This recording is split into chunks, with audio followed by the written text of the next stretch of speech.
It's been about 4 months since Apple's iPhone 13 Pro has been out in the wild, and while this is hands down my favorite iPhone update of all time for various reasons like absolutely insane battery life and the 120Hz ProMotion display, there are still some issues that Apple hasn't fixed for months. For example, we had a ton of complaints from users concerning the new ProMotion display tech and how it doesn't exactly reach 120Hz when it seems like it should. And yes, in my own testing, I did notice these weird occasional stutters every now and then, but it didn't really bother me because it didn't happen often. And to be honest, I thought it was because of the way that Apple was tuning the refresh rate to match the speed that you're scrolling or swiping, because that's exactly what they advertised. But apparently, there were some deeper issues that were causing those stutters. For example, it was extremely disappointing to see that when the iPhone 13 Pro first launched, 120Hz mode was not available for certain animations in third-party apps. And Apple even told developers that they had to make a special entry in their app to take full advantage of ProMotion, which is obviously very annoying. But now, the new iOS 15.4 update has finally been released and is jam-packed with some of the biggest features and updates that altogether fix the iPhone 13 Pro and make it a much better value for a lot of people. So what I'm gonna do in this video is go through all of the awesome features and changes that came with iOS 15.4 and explain why they're such a big deal,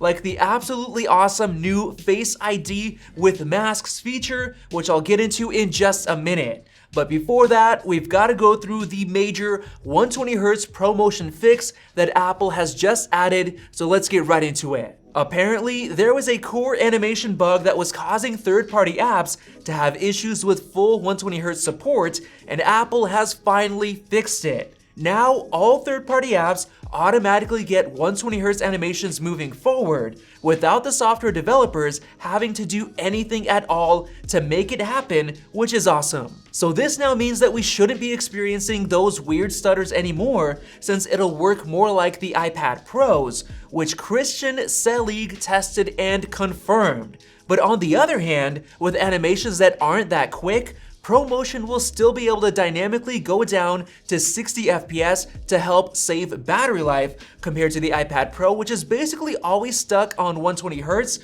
while browsing and scrolling, and only really goes down to as low as 24Hz while watching videos or movies. So the iPhone does work a little bit differently to help save battery life, and I honestly think it's why the iPhone 13 Pro Max has the best battery life out of any mainstream smartphone out there. And in my personal experience, 120Hz ProMotion has been one of my all-time favorite features of this phone, so I'm glad that Apple finally addressed those issues. Now moving on to by far the most requested feature people have had for years, Apple has finally enabled Face ID to work while you are wearing a mask. Now this is huge because the pandemic encouraged everyone to wear masks, which instantly made Face ID useless for the past couple of years. But finally, the new iOS 15.4 update allows you to use Face ID while wearing a mask by taking a more detailed scan of the features around your eyes. Now, Apple does warn that it isn't as secure,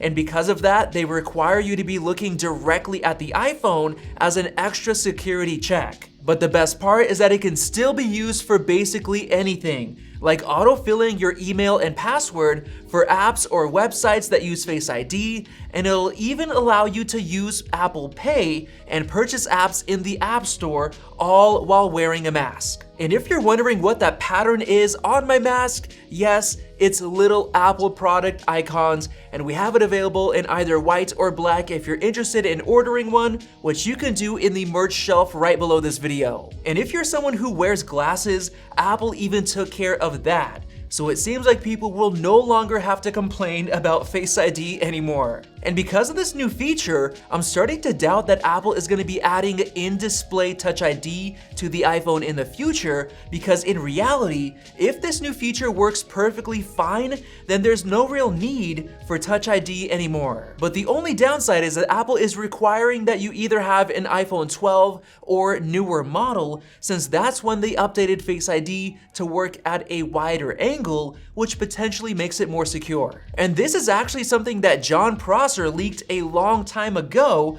so it's awesome that we finally have this feature in our hands. But what I'm really excited about is for when Apple finally gets rid of the notch with the upcoming iPhone 14 Pro models, which I recently made a video on if you're interested in that topic. Now, getting back to iOS 15.4, there are actually a few more cool features that Apple added to make it an even better update.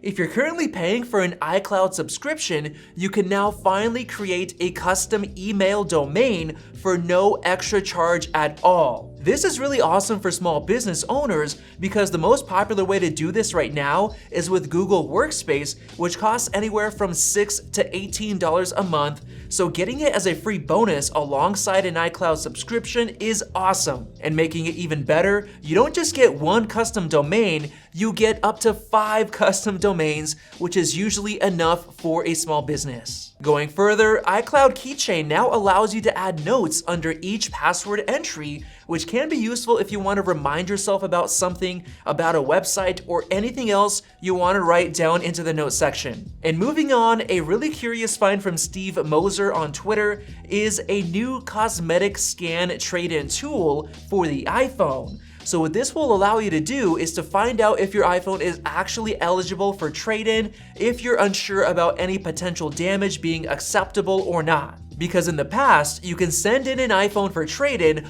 only to discover that Apple didn't accept it due to cosmetic damage or cracks. But now you'll be able to use your iPhone's camera to scan the front and the back of your iPhone, and if it discovers major issues, it'll let you know that it is not eligible, so both you and Apple don't have to waste time. And on top of that, Apple's trade-in partner Phobio has been getting a lot of complaints about them secretly damaging devices to lower trade-in values. And maybe this new feature will allow Apple to confirm that your device was in fact in good condition when you shipped it out for trade-in. And another good point is that since Apple is now allowing users to buy Apple Care up to 60 days after their purchase, they could use this new Cosmetic Scan feature to make sure that it's in good condition first, which will stop users from buying Apple Care the second their display cracks to try and get it covered under warranty. Now going further, Apple has added a pretty useful little widget for viewing your Apple Card balance right from the widget page so that it's harder to hide the fact that you've been spending too much money on Apple products recently. So yeah, thanks Apple. And now finally, as a little bonus that not everybody cares about, Apple has added in a bunch of new emoji with iOS 15.4, which can come in handy, like the one where you're trying not to look at your stock portfolio after this crazy month. But all in all, I'd have to say that iOS 15.4 is probably the biggest single update we've seen in a long time, which has single-handedly fixed a lot of the complaints that people had about the iPhone 13 Pro. So hopefully you learned something new from this video, and if you did, go ahead and click the circle above to subscribe for more videos like this one, and definitely check out some of those videos right over there. Thanks for watching, and we'll see you in the next video.